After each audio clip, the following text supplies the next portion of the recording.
Barack Obama has made a rare intervention in the 2020 White House race to blast a despicable racially charged attack ad against Joe Biden. A pro-Trump group put out the clip that twists Mr. Obama's own words in order to undermine the Democratic contender. Mr. Biden is hoping the black vote in South Carolina's primary on Saturday will revive his campaign. Though Mr. Biden was his vice president, Mr. Obama has observed neutrality in the race, refusing to endorse a contender. Joe Biden is one of 8 candidates remaining in the contest to become the Democratic candidate who will take on President Donald Trump, a Republican, in November's election. The clip, entitled "South Carolina, Joe Biden Can't Be Trusted," was broadcast on TV stations in the southern state before Tuesday night's Democratic debate in Charleston, formerly America's largest slave port. A female narrator introduces audio from former U.S. President Obama's 1995 memoir, Dreams from My Father, in which he reads a quotation from a Chicago barber who had expressed cynicism about Democratic politics. Mr. Obama is heard saying, "Plantation politics. Black people in the worst jobs, the worst housing. Police brutality rampant. But when the so-called black committeemen came around election time, we'd all line up and vote the straight Democratic ticket. Sell our souls for a Christmas turkey."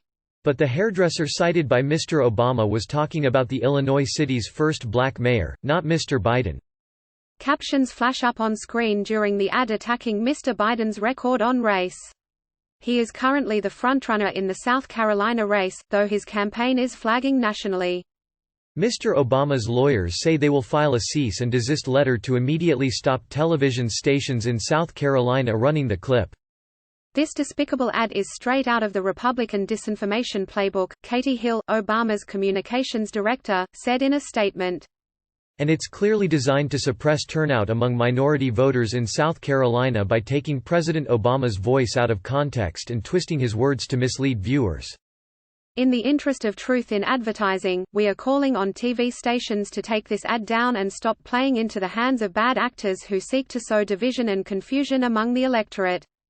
Ms. Hill reiterated that Mr. Obama has several friends in this race, including, of course, his own esteemed vice president, but has no plans to endorse in the primary. The clip was put out by the Committee to Defend the President, a political action committee devoted to re-electing Mr. Trump.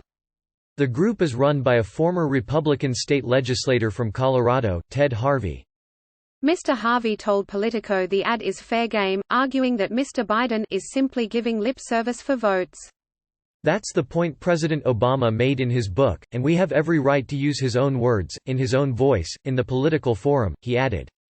Mr. Obama was himself criticized in the 2012 presidential election after his supporters ran a misleading attack ad against his Republican opponent, Mitt Romney.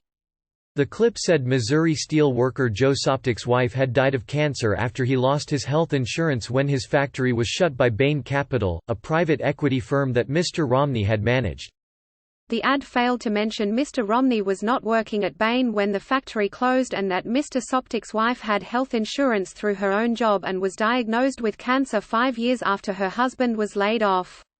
Several ads released only this year have provoked widespread cries of disinformation, a sensitive issue in the U.S. after alleged Russian efforts to sow political division online in the lead up to the 2016 White House vote won by Mr. Trump. Twitter and Facebook this month refused House of Representatives Speaker Nancy Pelosi's request to take down a Trump attack ad that was edited to show her repeatedly tearing up his State of the Union address to Congress. Democratic presidential candidate Michael Bloomberg was also criticized for an attack ad that doctored TV debate footage to show his rivals speechless after he asked if any of them had ever started a business. And the race-baiting campaign clip distributed by George H. W. Bush's supporters about a black convict, Willie Horton, is one of the most infamous attack ads of all time. The Federal Trade Commission is empowered to sue or fine any advertiser who puts out a misleading ad, but the agency can only regulate commerce. Political speech is protected by the First Amendment of the U.S. Constitution, granting attack ads wide latitude to say just about anything.